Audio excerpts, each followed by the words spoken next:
Les irresponsables, qui a porté Hitler au pouvoir? C'est le titre du nouvel ouvrage de Johann Chapoutot, notre invité d'aujourd'hui. Bonjour Julien. Bonjour Johann, merci d'être avec nous.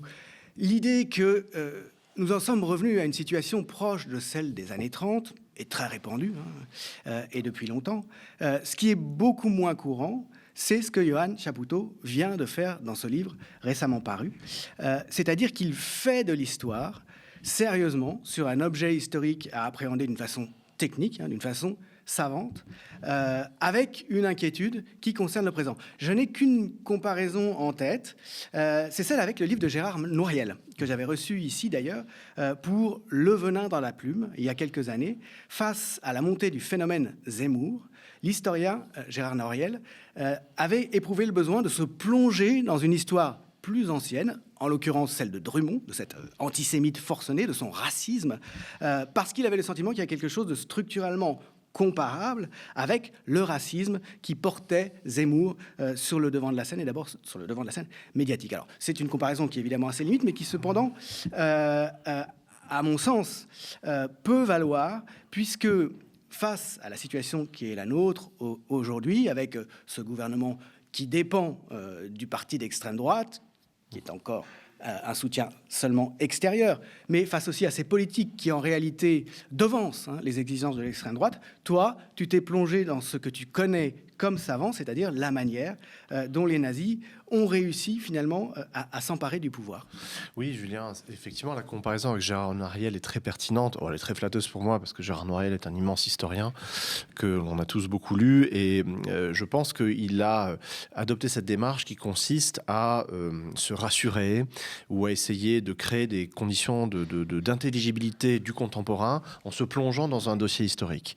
Et moi, j'avais suivi effectivement cette parution en la trouvant très pertinente dans la mesure où j'ai longtemps défendu que pour comparer et comprendre notre présent, la comparaison qui s'imposait à mes yeux, c'était plus que les années 30, en réalité la fin du 19e siècle. Les décennies 1880-1890 marquées par la démocratisation et les anticorps à la démocratie que sont le boulangisme, l'antiparlementarisme, les linéaments du fascisme même, selon Zev Sternel, l'antisémitisme, le racisme anti-italien, anti-immigré, etc. Une mondialisation pas toujours très heureuse, des crises structurelles qui apparaissent, et dans ce contexte-là, il y a effectivement le phénomène Drummond, comparable au phénomène Zemmour. Et donc j'avais trouvé ça très, très intéressant, et j'ai fait un petit peu effectivement la même chose que Gérard, qui consiste à essayer d'affiner le regard, d'affiner les catégories sur ce que nous vivons nous en ce moment, en ayant recours à ce lieu d'épanouissement de notre réflexion, de notre travail, qui est quelque chose comme le passé. Mais ça, c'est une démarche au fond qui est, on va dire, ontologique chez les historiennes et les historiens. Notre cinquième sens, c'est le temps. C'est de là que nous nous déployons, et nous déployons dans le passé. Et on peut penser à Claude Nicollet qui, lorsqu'il se veut historien, tu vois, de la citoyenneté de la Troisième République, se fait historien de la citoyenneté romaine. Ça, c'est comment dire, un topos que de le rappeler, mais toute histoire est contemporaine. C'est-à-dire que, précisément, le questionnaire que le présent adresse au passé est toujours précisément le questionnaire du présent. Voilà. Et donc là, parfois, ce questionnaire est affecté, comme tu le dis, d'un petit coefficient d'inquiétude, qui est celui que nous connaissons tous face à la monstruosité qui se déploie. Alors, les sociologues, dans le siège de Bourdieu, parlent d'homologie de position. Nous, on peut parler de raisonnement par analogie, c'est-à-dire identifier dans des configurations, on va dire, socio-économiques, socio-historiques particulières, des équivalents fonctionnels. Et en réalité, tu parlais de pertinence de la comparaison. J'en suis venu à me replonger dans ce dossier de l'année 1932 en Allemagne, et dans cette manière qu'a eu la droite allemande, nationale-conservatrice et libérale-autoritaire, de faire alliance finalement avec l'extrême droite, dont le nom était les nazis à l'époque. Je suis revenu à cette période par un détour conceptuel et un détour historiographique qui est celui de Pierre Cernat et de l'extrême centre. C'est-à-dire que j'ai beaucoup lu effectivement dans le contexte de la France depuis 2017 au moins, les travaux de Pierre Cernat sur la Révolution française, enfin sur le Directoire en l'occurrence, et sa longue histoire de l'extrême centre sur les 2 siècles depuis la Révolution, depuis le Directoire. Qu'on avait reçu ici à l'époque. Voilà, et de manière pertinente. Et il me semblait que ce concept que Pierre déployait de manière transhistorique sur toutes les périodes d'histoire de France, qui était très heuristique, très pertinent pour l'histoire de France, l'était aussi pour d'autres contextes nationaux contemporains. Typiquement, l'Italie en 1922, qui met au pouvoir les fascistes, ce sont les libéraux qui sont au pouvoir et qui ont donc cet extrême centre qui a besoin d'une force de frappe au sens physique direct du terme, de nervis, de cogneurs, pour faire face aux syndicalistes, aux communistes, aux socialistes, les déloger des entreprises et des champs. Donc ça marche pour l'Italie et ça marche aussi pour l'Allemagne de 1932. Autrement dit, le concept de Pierre Cernat, ce concept d'extrême centre, est parfaitement applicable à cette droite au pouvoir, autour de von Papen, qui, encore une fois, est en train de se liquéfier électoralement, qui n'a plus de base socio-électorale et qui décide de faire des additions d'arithmétique en s'alliant avec les nazis. Et l'autre concept, c'est celui de libéralisme autoritaire, qui a été déployé, alors qui a été plutôt explicité par Grégoire Chamaillou, un philosophe, dans un livre tiré de son HDR, une édition de Carl Schmitt et de Hermann Heller. Ce syntagme de libéralisme autoritaire, il a été créé en Allemagne en 1932. Cela veut dire quelque chose. Ça s'applique parfaitement aux gens qui sont au pouvoir à l'époque, von Papen et les siens, et comme ça s'applique évidemment à des phénomènes beaucoup plus contemporains, c'est-à-dire des gens qui sont libéraux d'un point de vue économique, ils aiment l'argent, ils aiment l'entreprise, ils aiment le profit, etc., ils aiment la libre entreprise. Par contre, d'un point de vue démocratique, ils sont modérément démocrates. C'est toute la problématique en fait, du néolibéralisme qui naît dès les années 30 oui. avant de se développer après-guerre et qui est mise en œuvre en particulier au Chili, autour de Pinochet, puisque le grand penseur du néolibéralisme, von Hayek, est un soutien enthousiaste de Pinochet.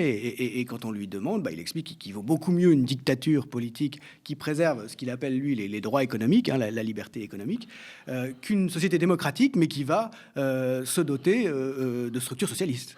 La démocratie, elle est superflue. C'est-à-dire qu'elle est tolérable si jamais la droite est au pouvoir, mais si la gauche gagne, il faut rediscuter. Jusqu'à ne pas respecter les résultats des élections, jusqu'à faire des coups d'État, jusqu'à faire des assassinats ciblés, etc. Mais ce qui est intéressant, c'est que précisément, le début des années 30 est matriciel, parce que tu as la grande crise du premier libéralisme, le laisser-faire, laisser-passer, ça ne marche pas, capitalisme de casino, tout s'effondre, très bien. Et donc, à partir de ce moment-là, tu as tout un spectre d'expériences qui se déploie.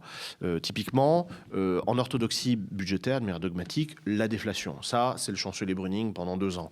De la même manière que tu as une politique de déflation en France avec Laval, Flandin et à nouveau Laval, aux États-Unis avec Hoover, en Grande-Bretagne avec les conservateurs. Tu as également l'essai d'une politique de l'offre. Et ça, on pourra en reparler, ça, c'est von Papen. Et parallèlement à ça, tu as les premiers linéaments intellectuels du néolibéralisme en Allemagne à cette époque, dans cette université qui est l'université de Fribourg en Brisgau. Alors ça s'appelle l'ordolibéralisme parce qu'ils sont catholiques et ils aiment bien l'ordo médiéval que tu connais bien. Et eux réfléchissent à rénover le libéralisme, un libéralisme bien tempéré par l'État et par une régulation. C'est l'idée effectivement médiévale qui a un ordre émanant de la société, un ordre divin, et qui est censé finalement limiter quand même les désordres éventuellement liés à l'économie. Alors sachant que ceux qui sont au pouvoir, les libéraux autoritaires qui sont au pouvoir en 1932 ne vont pas jusque-là. Leur idée est beaucoup plus empirique et pragmatique. Il s'agit contre la politique de déflation de Brüning, de remettre en selle la puissance de l'État et notamment la puissance budgétaire par la dépense publique, mais une dépense publique qui ne serait pas orientée vers ceux qui en ont besoin, c'est-à-dire vers ceux qui demandent. Donc mener une politique de la demande pour relancer par la consommation. C'est pas un New Deal à la Roosevelt. Non, alors ça c'est pas du keynésianisme du tout. C'est une politique de l'offre, c'est-à-dire qu'on va subventionner de manière massive les entreprises en leur donnant des crédits d'impôt, des subventions directes et aussi en dérégulant massivement en termes de droits sociaux pour faciliter la vie des patrons. Et là encore, on ne peut pas s'empêcher de penser à ce qui a lieu en France depuis Sarkozy et Hollande. La politique de l'offre adoptée explicitement par Hollande, et puis ce qu'on appelle à gauche les cadeaux aux entreprises massifs faits à partir de Hollande. Laquelle politique de l'offre est adjointée à une conception modérément démocratique. Parce que quand il y a la protestation sociale, parce que ça ne marche pas, et puis parce que ça détourne de l'argent public, des services publics vers le privé, sans conditionnalité d'ailleurs, et bien là on envoie les CRS, les LBD, on ne respecte pas les résultats des élections, etc. etc. Donc ça c'est quelque chose qui est de manière parfaitement explicite en œuvre en Allemagne en 1932. Et ça fait évidemment furieusement penser à la façon dont les Gilets jaunes ont été traités, à la manière dont le Premier ministre de l'époque, Édouard Philippe, a théorisé le fait qu'il fallait brutaliser les manifestants pour qu'ils ne reviennent pas, tout simplement. Et le même Édouard Philippe qui se sent appelé au pouvoir en 2027, qui va se présenter comme l'alternative d'extrême centre à l'extrême droite, et qui prévient déjà que ce qu'il faut, c'est un choc d'autorité, a-t-il expliqué dans cette logique-là. Mais pour en revenir à l'extrême centre, qui n'est pas donc le centre, qui est un centre qui diabolise les deux côtés, mais qui met en œuvre en fait une politique qui est celle de l'extrême droite, c'est-à-dire qui en réalité ne traite pas les deux extrêmes comme il les appelle, pour mieux les disqualifier, de la même manière. Je trouve qu'il y a une phrase très, très intéressante dès l'introduction, quand tu expliques comment Von Papen et son entourage raisonnent au moment où ils décident de nommer un gouvernement avec un chancelier qui sera Hitler, donc, et puis deux ministres, l'un sans portefeuille et l'autre qui est à l'intérieur, poste-clé, dont ils ne se rendent pas compte à quel point il est important. La manière dont ils raisonnent, tu écris il fallait traiter les extrêmes de la même manière, tu écris au style indirect libre, tu te mets dans la peau, dans le raisonnement de Von Papen, et puis tu ajoutes, enfin, il fallait les traiter de la même manière. Pas tout à fait réellement. C'est avec les nazis que l'on dînait et que l'on souhaitait gouverner, pas avec le SPD, c'est-à-dire avec les socialistes de l'époque. Von Papen l'a dit de manière explicite dans un discours radiodiffusé le 20 juillet 1932, au moment du coup de Prusse, qui consiste pour le gouvernement du Reich à de relever de ses fonctions le gouvernement social-démocrate de Prusse à ce moment-là. Donc il y a un discours radiodiffusé où il fustige la violence politique qui a été massive au mois de juillet 1932 dans le cadre de la campagne législative, et il incrimine ce qu'il appelle les extrêmes. Donc ça, c'est quelque chose, c'est une rhétorique d'extrême centre dont Pierre Cernat a très bien vu la matrice sous le Directoire dans les années 1795. Dans la Révolution française, quand c'est la version bourgeoise de la Révolution qui triomphe et qui va déboucher sur l'autoritarisme de Napoléon Bonaparte. Exactement. Et Papen ajoute immédiatement que si ceux qui veulent détruire l'État, la famille, les normes, les valeurs, la propriété privée, là, sont radicalement inconciliables, ils sont des fous furieux qui seront combattus jusqu'à la mort, évidemment la gauche, les marxistes, les communistes. Par contre, on peut s'entendre avec les autres extrêmes qui, pour le coup, veulent travailler de bonne foi aux valeurs traditionnelles, à la nation, à sa puissance, etc.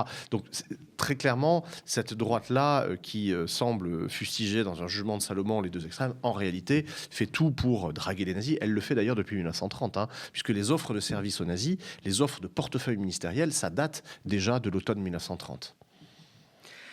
Tu commences dans ton prologue avec une petite histoire très littéraire, je trouve, dans la manière dont elle fonctionne, dans l'économie d'ensemble. On est en 2019 et, nous dis-tu, Franz von Papen est amené lui-même en personne auprès de la CDU, auprès du parti de la droite classique allemande et de son chef qui s'apprête à prendre maintenant Friedrich Merz, 6 ans après le pouvoir, et qui est par ailleurs aussi un représentant de BlackRock. Voilà, très proche.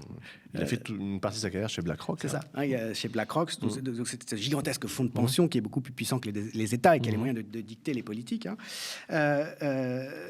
Ce von Papen, donc, qui est au cœur de ton livre, donc, puisque, rappelons-le, c'est lui qui accepte de former un gouvernement avec Hitler au début de l'année 1933, dont lui-même, von Papen, ne sera que vice-chancelier. Il croit rouler Hitler dans la farine.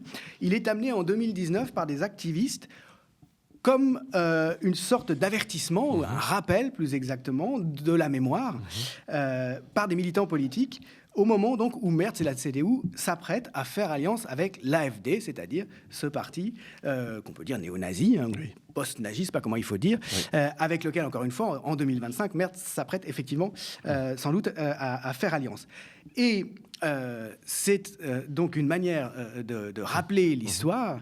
Évidemment, von Papen n'est plus vivant. Il a 140 ans en 2019. Il a 140 ans à cette époque-là, mais en fait, c'est un morceau de sa pierre tombale que ces militants c'est un groupe artistique et politique, a pris pour l'amener devant Merz et lui rappeler les dangers de ce qu'il était en train de faire. Oui, c'est littéraire dans la mesure où c'est la prosopopée de von Papen. On le fait parler alors qu'il est mort depuis 1969, mais ça montre également à quel point l'histoire de Weimar est une histoire de revenants, une histoire de fantômes, une histoire de spectres qui reviennent hanter les démocraties contemporaines, puisque de fait, la fin de la République de Weimar, c'est la disparition d'une démocratie avancée, libérale, parlementaire, au cœur de l'Europe, au cœur du XXe siècle. Et c'est quelque chose d'ailleurs sur lequel on ne s'interroge plus manifestement dans les manuels et les programmes, puisque ça a quasiment disparu. On ne parle plus de Weimar ni en troisième ni en terminale. J'ai été un peu effaré quand j'ai fait la revue des manuels cet été au moment où j'écrivais le livre. Et ça me semble d'ailleurs signifiant en fait qu'on ne propose plus aux jeunes élèves maintenant de réfléchir à ce phénomène qui est la mort d'une démocratie, qui n'est pas un suicide, qui n'est pas une attrition, qui n'est pas un étiolement, mais qui est véritablement un meurtre. On a assassiné cette République, c'est-à-dire des gens, ces fameux irresponsables dont je parle, et qui avaient des idées bien précises. Et donc ce qui s'est passé en 2019, c'est que la droite coalisée avec l'extrême droite a gagné les élections en Thuringe. L'Allemagne est un État fédéral. Et la Thuringe, c'est par ailleurs l'État où la droite a gouverné pour la première fois en coalition avec les nazis en 1930. Parce que quand on parle de l'arrivée au pouvoir des nazis en 1933, non, ils sont déjà au pouvoir depuis 3 ans, dans 5 länders où ils sont généralement en coalition avec la droite, ce qui fait d'ailleurs dire aux gens de droite type von Papen que au fond on peut tenter la chose, le salto au niveau du Reich, au niveau fédéral, puisque ça se passe très bien en fait avec les nazis. Ils sont polis, ils sont bourgeois, ils connaissent les bonnes manières, on s'entend bien avec eux, on travaille bien avec eux, et par ailleurs ils ne sont jamais trop gourmands ni exigeants, puisqu'ils ne demandent jamais qu'une seule chose, qui est toujours le ministère de l'Intérieur. C'est-à-dire, évidemment, le contrôle de tous les organes de renseignement et de répression, mais aussi, dans le système allemand, le contrôle de tout l'arc de l'enseignement. L'éducation. De la maternelle jusqu'à l'université, une nomination de professeurs y compris. Et donc, c'est ce qui s'est passé en Thuringe. Et en 2019, l'alliance droite-extrême droite a échoué finalement parce que le scandale était trop grand. Le libéral, qui a été élu grâce aux voix de l'extrême droite, a dû démissionner au bout de 3 jours. Il n'empêche que la question désormais se pose à nouveau en Thuringe, où l'AfD a encore fait un score terrible 5 ans plus tard, donc en septembre 2024, où il y a un gouvernement d'affaires courantes pour l'instant. Et ça va se poser également au niveau du Bund, non plus du Reich, mais au niveau du Bund, désormais de la fédération, avec les élections du 23 février 2025. Au niveau national. Au niveau national, oui. Ça me fait penser, ce que tu disais, les nazis n'ont qu'une exigence, c'est qu'ils veulent le poste de ministère de l'Intérieur. D'abord, bien sûr, ça renvoie au caractère stratégique actuel du poste de ministre de l'Intérieur. C'était le poste que Nicolas Sarkozy voulait et avait eu sous Chirac. On sait la place de Gérald Darmanin et puis maintenant la figure de Retailleau, qui est déjà en réalité un homme d'extrême droite, ouvertement raciste, qui explique que c'est un retour aux origines ethniques dès qu'il y a des problèmes en banlieue. Enfin, on ne peut pas être plus raciste que ça. Avec une mise en scène du gouvernement. Une mise en scène, on connaît tous désormais cette photo où il se fait photographié en contre-plongée avec au premier plan un chien, un berger allemand, la gueule ouverte, lui-même regardant avec bénévolence ce chien comme puissance de l'État. Là, on est clairement dans une esthétique d'extrême droite. Oui, et donc il est bien au cœur du gouvernement actuel. C'est la plaque tournante finalement où s'articule la relation entre ce gouvernement d'extrême centre et son soutien exigeant extérieur qu'est le parti néofasciste ou néo-pétainiste, enfin le Rassemblement national. Mais ça me fait penser aussi à ce que j'ai lu récemment quand je me suis intéressé à ce qui s'était passé pendant la Nuit de Cristal. Ce pogrom-là, que d'ailleurs, si j'ai bien compris, les historiens allemands n'aiment pas trop appeler Nuit de Cristal parce que c'est esthétisant. Le nom vient des vitrines des magasins juifs qui ont été éclatés partout. En fait, c'est un grand terme est un terme nazi. Reichskristallnacht, c'est un terme nazi. Donc voilà, on préfère parler de pogrom. C'est un grand pogrom en décembre 1938. 9 novembre 38, oui. En novembre 38, pardon, début novembre 38, c'est ça, c'était le 86e anniversaire. Et j'ai lu en me documentant un petit peu là-dessus qu'en réalité, ça n'avait pas été vraiment un mouvement populaire que de s'en prendre comme ça aux Juifs, même si ça avait été encouragé explicitement par Goebbels, qui avait bien dit que la police n'interviendrait pas, etc., qu'on laisserait faire. Les seuls... donc c'était des groupes paramilitaires, nazis qui... SA et SS, voilà. Mais il y avait quand même... pour ce qui est de la participation populaire, une différence en ce qui concernait les jeunes. Parce que depuis 6 ans, ils étaient complètement embrigadés, justement, dans un système d'enseignement qui, très tôt, avait été contrôlé par les nazis. Oui, non, là, c'est un des slogans nazis, c'est qui a la jeunesse à l'avenir. Hein. Donc, il y a vraiment un investissement sur la jeunesse qui est fait dès 1930, dès qu'ils sont aux affaires dans plusieurs länders. Et par ailleurs, on connaît très bien les travaux de Michael Wild ou de Christian Ingrao l'ont bien montré, hein, le phénomène de pénétration nazie dans les universités, où très clairement, des officiels nazis, dès la fin des années 20, vont recruter, vont chasser des têtes dans les universités pour constituer leur cadre. Et donc, les universités ont été, fin des années 20, des forteresses de l'extrême droite et du mouvement nazi. Les nazis ont bénéficié, lorsqu'ils sont arrivés au gouvernement au niveau du Reich, quand Hitler a été nommé chancelier, ils ont bénéficié d'une préparation d'artillerie conceptuelle, juridique, médiatique, de très long terme. Il faut voir qu'au printemps 1930, le dernier gouvernement parlementaire de la République de Weimar démissionne. C'est un gouvernement de grande coalition qui est dominé par le SPD. C'est un chancelier social-démocrate, Hermann Müller, qui est chancelier. C'est un long gouvernement, pendant 2 ans. Ils ont créé l'assurance chômage, par exemple. Ça a été important. Et ce gouvernement, entre droite et gauche, est tiraillé sur les solutions à apporter à la crise. Les sociaux-démocrates veulent plus d'assurance chômage. La droite veut une orthodoxie budgétaire. Donc, éclatement du gouvernement et démission. Et à partir de ce moment-là, printemps 1930, l'entourage du président Hindenburg, qui a été élu en 1925, donc ce président, décide qu'il faut passer à une autre forme de régime. Le régime mute dès 1930. On passe d'une logique parlementaire, qui est celle de la Constitution de 1919, à une logique présidentialiste sur le fondement d'un article d'exception, l'article 48 alinéa 2 de la Constitution de 1919, qui dispose que, en cas de situation exceptionnelle, le président prend toutes les mesures qui permettent le rétablissement de la légalité, etc. etc. Bon.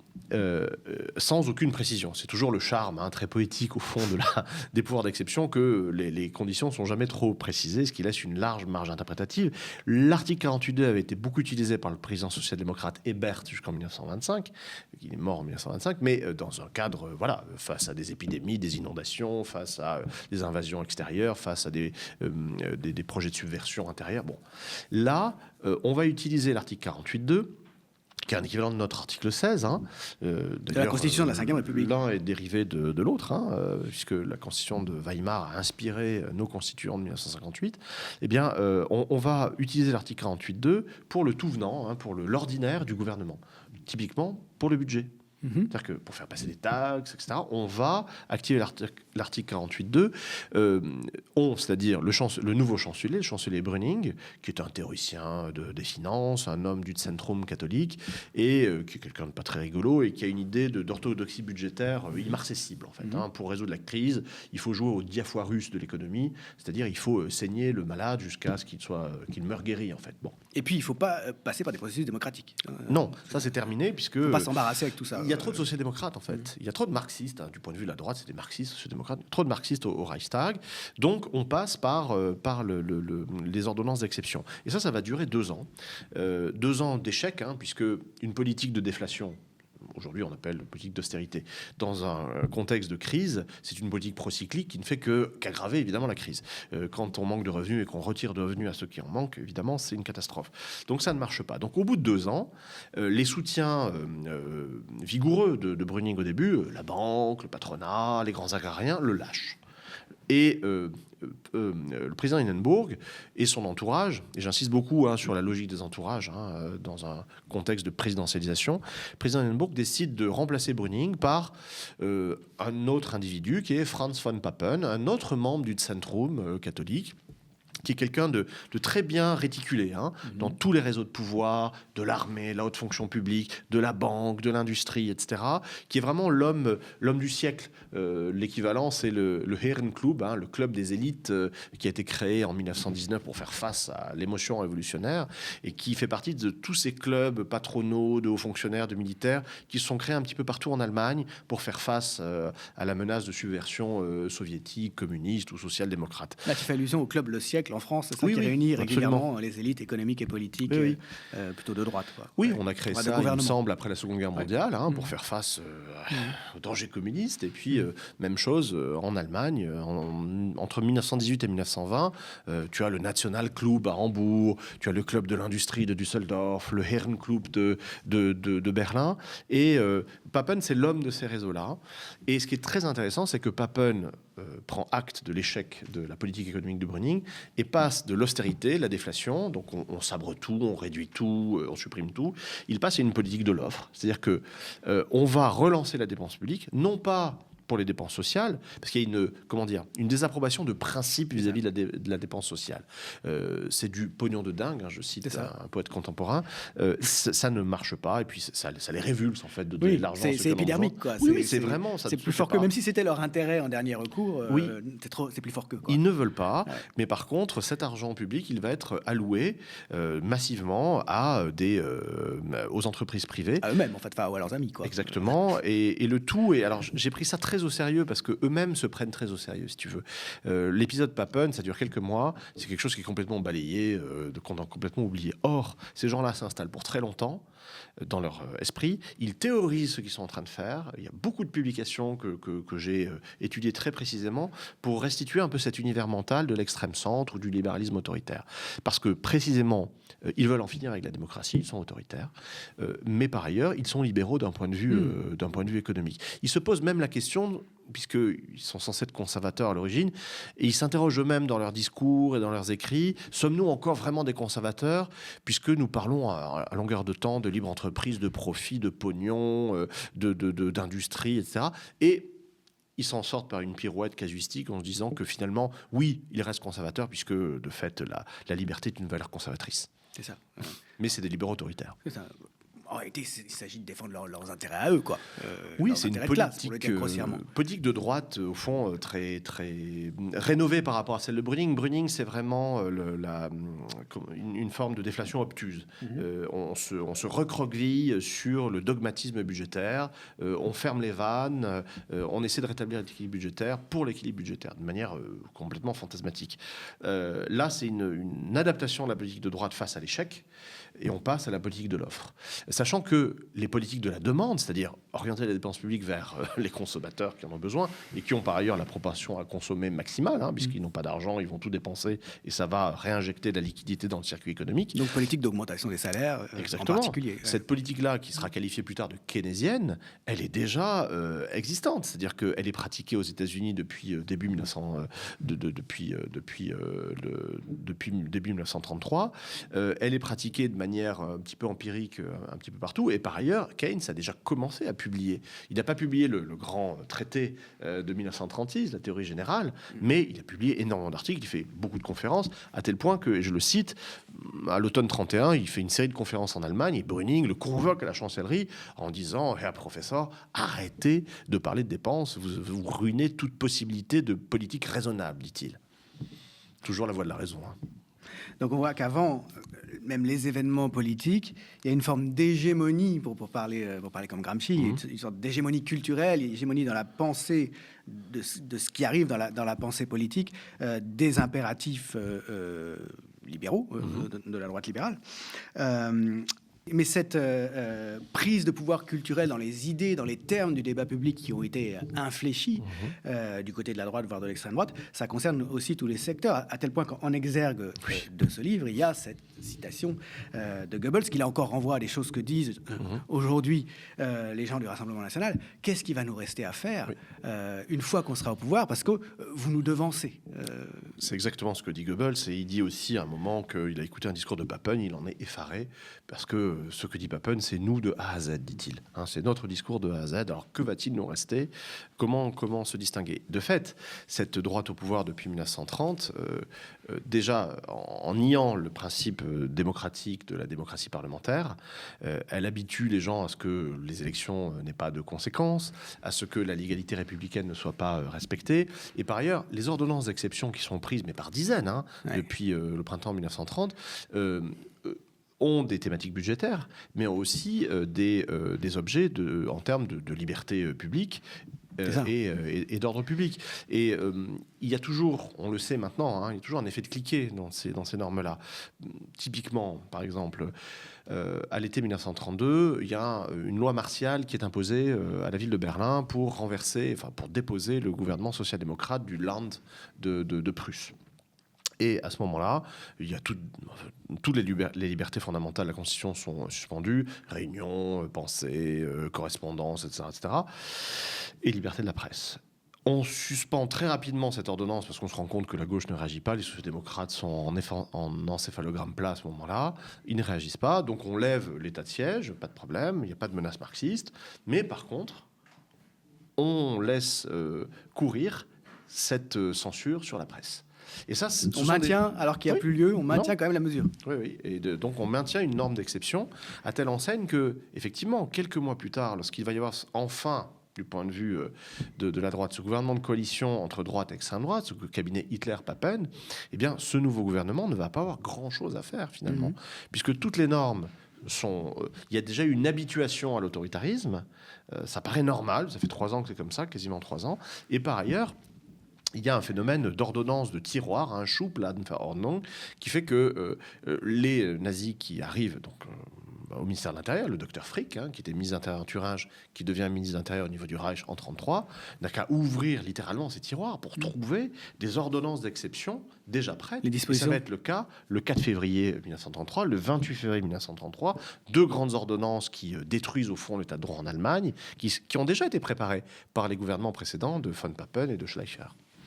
Et qui vont très rapidement être utilisés aussi contre von Papen, contre les gens du Zentrum, puisque assez rapidement, c'est tout simplement en éliminant physiquement, par l'assassinat, l'entourage de von Papen et les autres représentants de la droite, que d'une situation où ils sont, donc, on le disait, 3 au gouvernement, Hitler chancelier, le ministre de l'Intérieur Frick, c'est ça, Frick et Göring, et Göring, donc sans portefeuille, d'une situation où ils ne sont que 3, qui rassurait au départ von Papen, ils vont se saisir très rapidement de tous les pouvoirs. Oui, parce que si on prend ça c'est vraiment la fin du livre, c'est la toute fin, au moment où le cabinet Hitler-Papen est nommé par Hindenburg, la droite pense avoir fait le coup du siècle. Puisque cette droite-là, libérale autoritaire, résonne en addition de pourcentage. Effectivement, si on additionne les pourcentages des partis de la droite classique et de l'extrême droite, ça commence à faire quelque chose qui ressemblerait presque à une majorité relative solide. Mais ce raisonnement par addition statique ne prend pas du tout en compte la dynamique de l'extrême droite.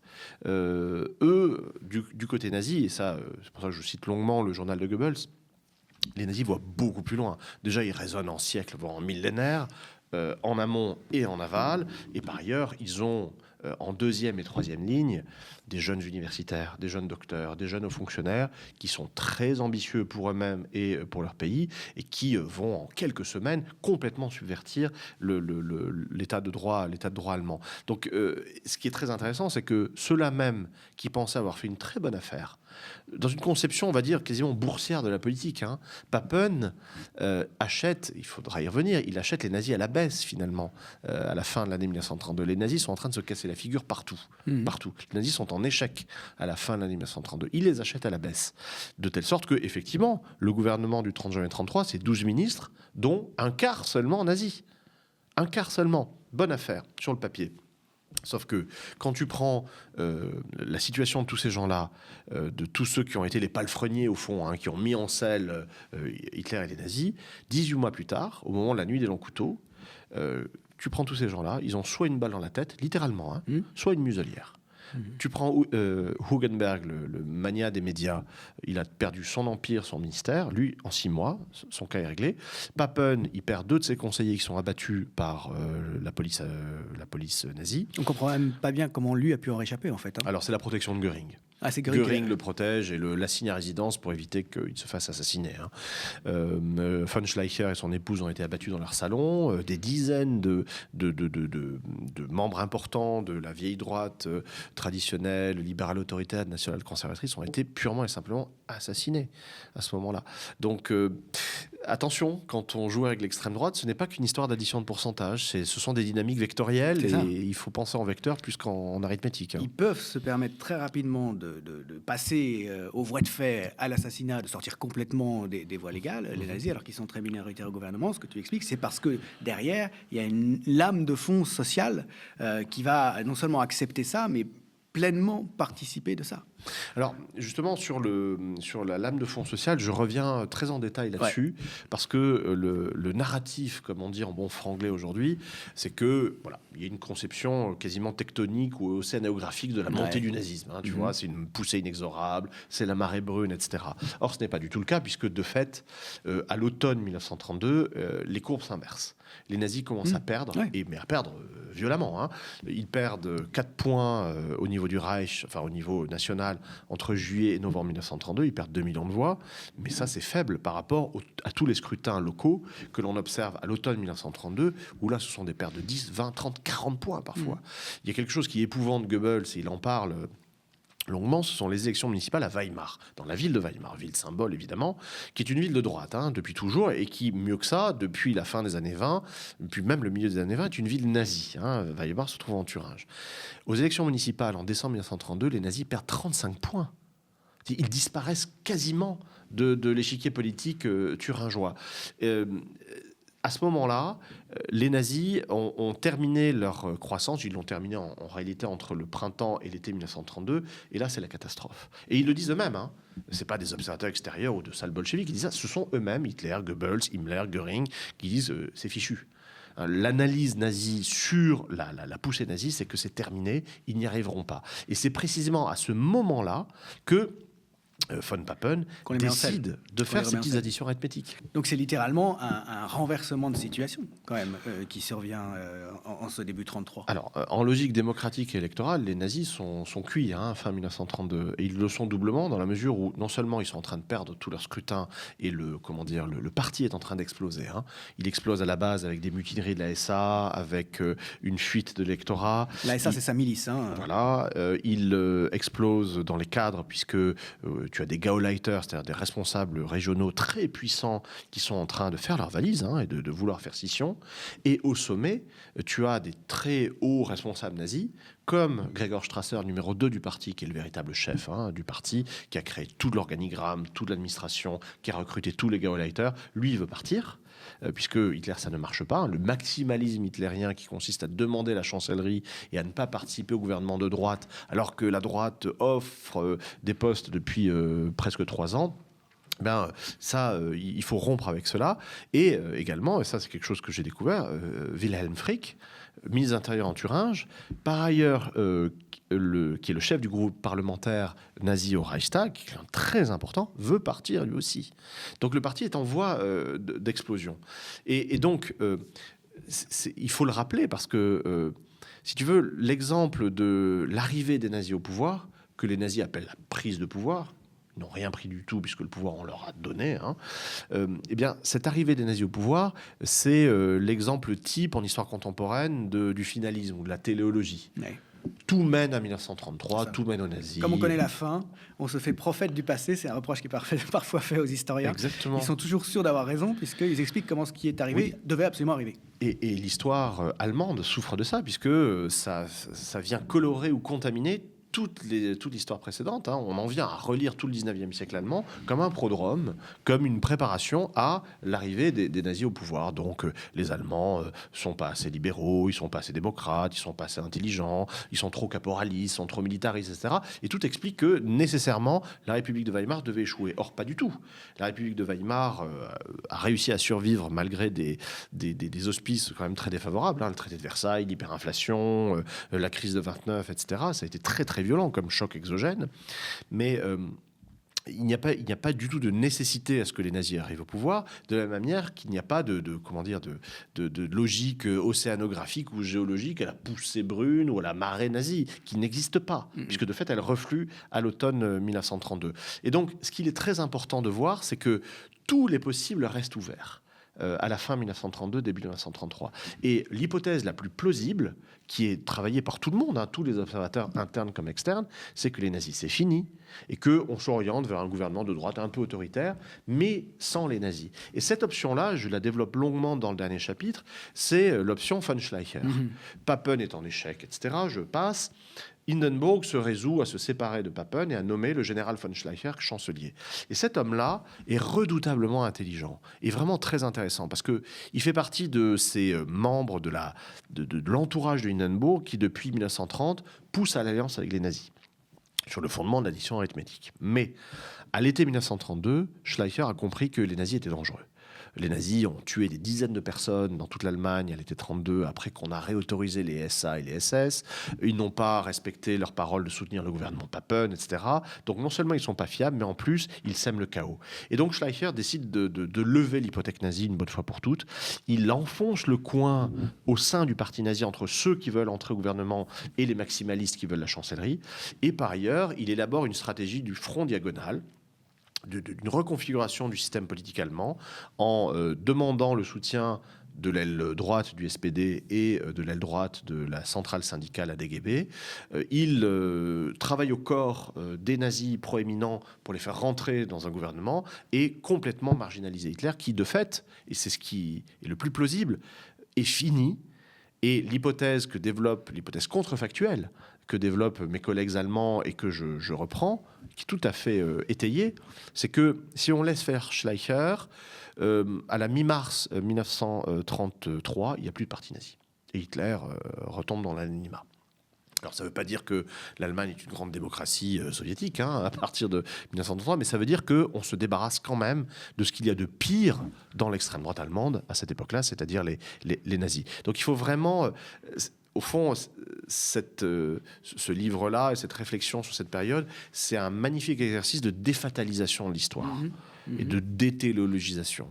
Tout était ouvert et le fait que l'on ait écopé d'Hitler in fine, c'est dû à des décisions, à des calculs, à des manigances, à des manœuvres d'acteurs sociaux très identifiés qui défendaient des intérêts tout à fait particuliers et qui croyaient voir leur intérêt dans l'alliance avec les nazis. Certains en ont profité, d'autres non, on l'a dit, mais certains en ont profité, typiquement le patronat, puisque la promesse des nazis au patronat, c'était de jouer le match retour de 1918.